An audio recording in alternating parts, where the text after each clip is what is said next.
নমস্কার, শিলিগুড়ি এক্সপ্রেসে আপনাদের সকলকে স্বাগত। আমি ঋতু।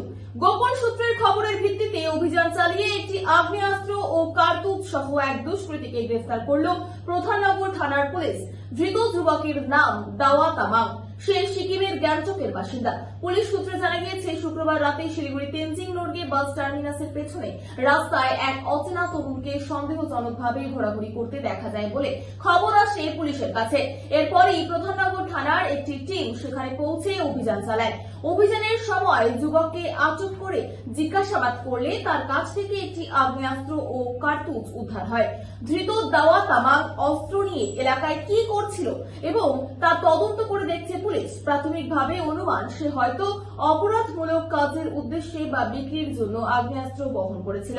পুলিশ এখন দাওয়ার সঙ্গে কোনো বড় অপরাধ চক্রের যোগসূত্র রয়েছে কিনা তা খতিয়ে দেখছে।